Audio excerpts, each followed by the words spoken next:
Hello everyone, कैसे हैं आप सभी। तो आज हम अपनी क्लास 6 का चैप्टर नंबर 3 करने वाले हैं। इससे पहले हम ऑलरेडी 2 चैप्टर्स को कंप्लीट कर चुके हैं। लास्ट चैप्टर में हमने लैटिट्यूड और लॉन्गिट्यूड के बारे में समझा था और आज हम मोशंस ऑफ द अर्थ पढ़ेंगे। मतलब अर्थ की जो मूवमेंट है वो किस तरीके से होती है, क्या क्या गति होती है इसकी, किस तरीके से ये काम करती है। तो इस चैप्टर में हम ये सब कुछ जानने की कोशिश करेंगे। छोटा सा चैप्टर है लेकिन समझने वाला है। अगर आप ध्यान से पढ़ेंगे, अपने नोट्स बनाएंगे तो आपको बहुत अच्छे से समझ में आएगा और क्लियर भी हो जाएगा। तो चलिए इस चैप्टर को स्टार्ट करते हैं। Motions of the earth. As you know that the earth has 2 types of motion। जैसा कि आपको पता है कि जो अर्थ होते हैं उसके उसमें 2 तरीके की गतियां होती हैं। कौन सी होती है? एक तो होता है रोटेशन और एक होता है रिवोल्यूशन। रोटेशन क्या होता है? Rotation is the movement of the earth on its axis. जब अर्थ अपनी, ये सपोज अर्थ है, ये अपनी जब उस पर अपने ध्रुव पर घूमती है, एक्सिस पर घूमती है, यहीं पर घूमती रहती है तो उसको क्या बोलते हैं हम? रोटेशन बोलते हैं। और जब यही अर्थ, ये जैसे यहाँ पर सन है, ठीक है, यही अर्थ सन का चक्कर लगा रही है ऐसे करके, इस तरीके से करके अगर वो सन का चक्कर लगा रही है तो इसको हम क्या बोलेंगे? इसको हम रेवोल्यूशन बोलेंगे।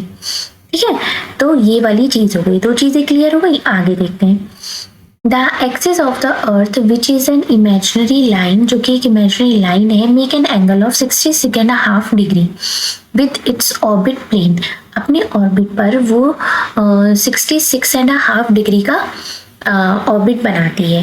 The plane formed by the orbit is known as the orbital plane. उसको हम क्या बोलते हैं? ऑर्बिटल प्लेन बोलते हैं। The earth receives lights from the sun. Earth की अपनी कोई लाइट नहीं होती है, उसको सारी लाइट कहाँ से मिलती है? सन से मिलती है। Due to the spherical shape of the earth only half of its get light from the sun at a time. जैसे कि आप इस इमेज में देख सकते हैं, यहाँ पर सन है, सन तो फिक्स होता है लेकिन अर्थ यहाँ पर मूव करती रहती है। वो सन का भी चक्कर लगाती है, खुद भी घूमती रहती है, तो उसके हाफ पर ही सन की रोशनी पड़ती है। जहां पर हाफ होता है वहां पर उस टाइम पर नाइट होती है।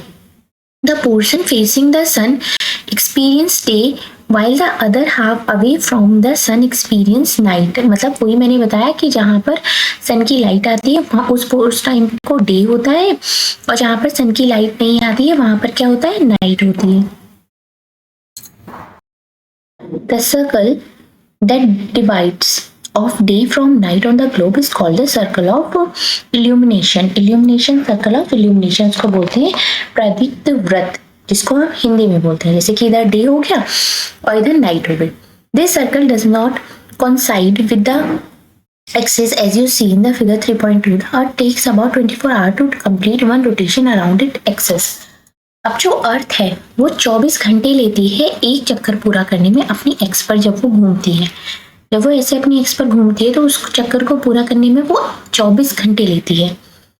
The period of rotation is known as the earth day. उस पीरियड को हम क्या बोलते हैं? अर्थ डे बोलते हैं। This is the daily motion of the earth. और ये क्या होता है? ये डेली होता है। ठीक है, यहाँ पर ये इमेज आप देख सकते हैं। What would happen if the earth did not rotate? अगर अर्थ रोटेट नहीं करती तो क्या होता? The portion of the earth facing the sun would always experience day। तो जो अर्थ की साइड, जो सन की साइड, जैसे सपोज ये सन है यहाँ पर और जो अर्थ है, तो अर्थ की इधर साइड हमेशा दिन ही रहता और इधर साइड हमेशा नाइट ही रहती। Thus bringing continuous warmth to the region। और हमेशा हर जगह उस पर गर्म ही रहता और एक साइड ठंडा ही रहता। The other half would remain in darkness and be freeze cold all the time। वहां पर हमेशा डार्कनेस रहती और वो हमेशा बहुत ज्यादा ठंडा रहता। Life would not have been possible in such extreme condition। और इस तरीके की एक्सट्रीम कंडीशन में लाइफ पॉसिबल नहीं है, मतलब वहां पर रहना पॉसिबल नहीं है।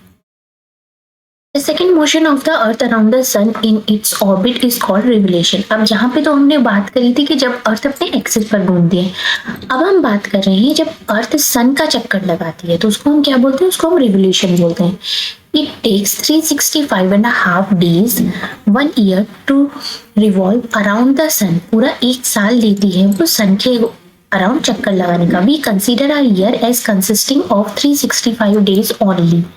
And ignore 6 hours for the sake of convenience. मतलब 6 आवर्स को हम छोड़ देते हैं। हम कितना काउंट करते हैं? सिर्फ 365 करते हैं कि एक साल में कितने दिन होते हैं? 365 होते हैं। लेकिन ये आप एक्स्ट्रा जो 6 आवर्स होते हैं उनको हम छोड़ देते हैं। तो यहाँ पर हम देख सकते हैं इसको, ये पूरा इन्होंने बताया हुआ है। ये एक मोशन है यहाँ पर इस तरीके से, यहाँ पर अर्थ सन का भी चक्कर लगा रही है और वो अपने एक्सिस पर भी घूम रही है। आप यहाँ पर देख सकते हैं 6 hours saved every year and added to make 1 day. 6 hours हर साल के लिए बचते हैं तो वो क्या करते हैं? एक दिन पूरा बन जाता है। Over a span of 4 years, 4 years में वो एक दिन बनता है। This surplus day is added to the month of the February. और ये कब ऐड होता है? फेब्रवरी में होता है। 4 साल में एक दिन बनता है, ठीक है। मतलब एक साल में 6 घंटे होते हैं। जैसे कि यहाँ पर हाफ दिया हुआ है ना, अब आप ये सोचेंगे कैसे ये 6 घंटे कहाँ से आ गए। यहाँ पर जो दिया हुआ है वो कितने दिन टाइम लेता है? 365 बाय 1/4, ठीक है। अब हमने तो सिर्फ इसको काउंट कर लिया। अगर हम इसकी बात करते हैं तो ये 6 आवर्स का ईयर होता है 1 ईयर में, ठीक है। एवरी 4 ईयर बाद ये 6 आवर्स जुड़ के क्या हो जाता है? एक दिन बन जाता है। और ये फरवरी के मंथ में होता है, इसलिए हमेशा 4 साल बाद एक दिन ऐड होता है। और फरवरी 29 डेज की होती है, हमेशा 28 डेज की होती है, लेकिन एवरी 4 ईयर वो 29 डेज की होती है, just because of the 6 hours. Okay, such a year with 366 days is called a leap year. जब उस साल में 366 दिन होते हैं तो उसको हम क्या बोलते हैं? लीप ईयर बोलते हैं।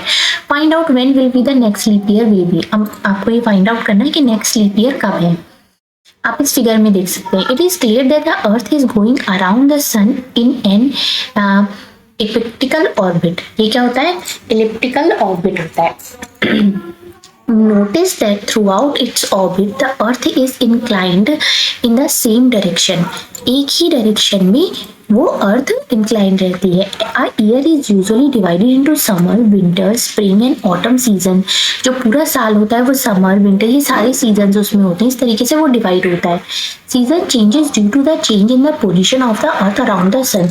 और ये सीजन किस तरीके से चेंज होते हैं? जैसे ही अर्थ मूव करती है, सन के अराउंड घूमती है, तो वैसे वैसे ही ये सीजन चेंज हो जाते हैं। Here are some activities. यहाँ पर ये कुछ एक्टिविटीज है, यहाँ पर भी एक्टिविटीज हैं। You will see that on the 21st June the northern hemisphere is tilted towards the sun. जो northern hemisphere है 21 जून को वो अर्थ की सन की साइड पर थोड़ा सा टिल्ट हो जाता है, मतलब थोड़ा सा उसका झुकाव उधर की तरफ होता है।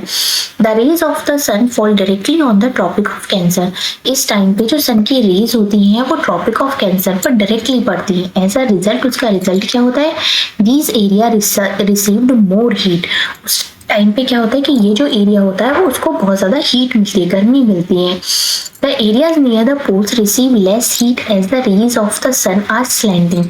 और उनको कम धूप मिलती है जो स्लैंटिंग पोजीशन में सन की जब रेज पड़ती है। The north pole is inclined towards the sun and the places beyond the Arctic Circle experience continuous daylight for about 6 months.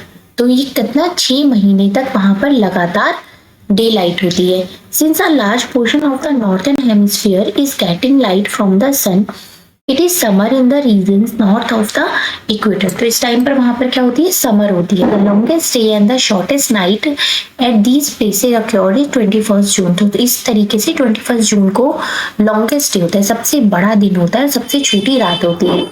इस टाइम पर the southern hemisphere all these conditions are received.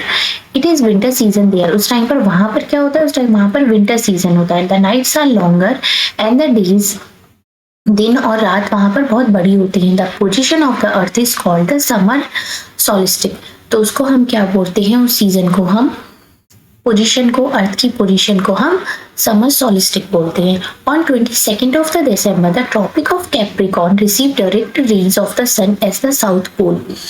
उस time पे क्या होता है? 22 दिसंबर को जो tropic of Capricorn होती है वो डायरेक्ट रेज पड़ती है सन की, उस पर साउथ पोल पर। अभी कहाँ थी? नॉर्थ पोल पर थी, अभी कहाँ है? साउथ पोल पर है। As the sun rays fall vertically at the tropic of Capricorn. और ये लाइंस क्या होती हैं? ये रेज होती हैं वर्टिकली होती हैं ट्रॉपिक ऑफ कैंसर पर, कैप्रिकॉर्न पर, मकर राशि पर, मकर रेखा पर। A larger portion of the southern hemisphere get light. तो और जो इधर के पोर्शन का जो ज्यादातर पोर्शन होता है वहां पर लाइट आती है। Therefore it is summer in the southern hemisphere. तो यहाँ पर क्या होती है, इस टाइम पे यहाँ पर समर होती है, बड़े दिन होते हैं और छोटी रातें होती हैं। The receive happens in the northern hemisphere. This position of the earth is called the winter solstice. इस पोजीशन, अर्थ की इस पोजीशन को हम क्या बोलते हैं, विंटर सॉलिस्टिस बोलते हैं। Do you know that Christmas is celebrated in Australia in the summer season? जो क्रिसमस सेलिब्रेट होता है ऑस्ट्रेलिया में वो समर सीजन में होता है। On 21st of the March September 23rd direct rays of the sun fall on the equator. 21 मार्च और 23 सितंबर को जो सन की रेज होती हैं वो डायरेक्टली फॉल करती हैं इक्वेटर को। At this position neither of the pole is tilted towards the sun. इस टाइम पे कोई भी पोल टिल्ट नहीं होता है सन की साइड में, अर्थ एकदम स्ट्रेट होती है। So the whole earth experience equal days and equal night. तो पूरी अर्थ पर इक्वल डेज होते हैं और इक्वल ही नाइट्स होते हैं, और इसको हम क्या बोलते हैं, इक्विनॉक्स। इसको हम इक्विनॉक्स बोलते हैं। ऑन 23 सितंबर को जब ऑटम सीजन होता है इन द नॉर्थर्न हेमिस्फीयर में एंड स्प्रिंग सीजन होता है साउथर्न हेमिस्फीयर में, the opposite in the case of 21 मार्च। और ये कब होता है, अपोजिट इसके होता है 21 मार्च को। When it is spring in the northern hemisphere, जब स्प्रिंग सीजन होता है नॉर्थर्न हेमिस्फीयर में तो ऑटम सीजन होता है साउथर्न हेमिस्फीयर में। Thus you find that there are days and nights and changes in the season because of the rotation and the revolution of the earth respectively। मतलब ये किस वजह से होता है, ये अर्थ के मोशंस की वजह से होता है। जितने भी चेंजेस होते हैं वो सब अर्थ के मोशंस की वजह से ही होते हैं।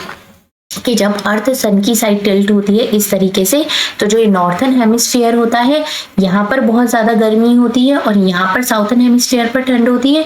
और जब ये इस तरीके से टिल्ट करती है सन की साइड पे तो साउथर्न हेमिस्फीयर पे गर्मी होती है और नॉर्थर्न हेमिस्फीयर पर सर्दी होती है। किस तरीके से सीजन्स होते हैं, किस तरीके से लीप ईयर बनता है 4 ईयर्स में 29 फरवरी क्यों होता है, अर्थ के मोशन क्या होते हैं, अगर वो अपने एक्स पर घूम रही है तो उसको हम क्या बोलेंगे, और अगर सन का वो चक्कर लगा रही है तो उसको हम क्या बोलेंगे। ये सारी चीजें आपने इस चैप्टर में अच्छी तरीके से समझ ली हैं। छोटा सा चैप्टर है, होप सो आपको अच्छे से समझ में आ गया होगा। तो चलिए, अगर वीडियो अच्छी लग रही है, आपको पसंद आ रही है, तो वीडियोस को ज़्यादा से ज़्यादा शेयर करें। जो लोग एसएससी की प्रिपरेशन कर रहे हैं उनकी तैयारी और भी अच्छी तरीके से होगी। ये हमारी क्लास 6 है, शाम को 5 बजे आपको क्लास 8 की वीडियो मिलेगी और इसी तरीके से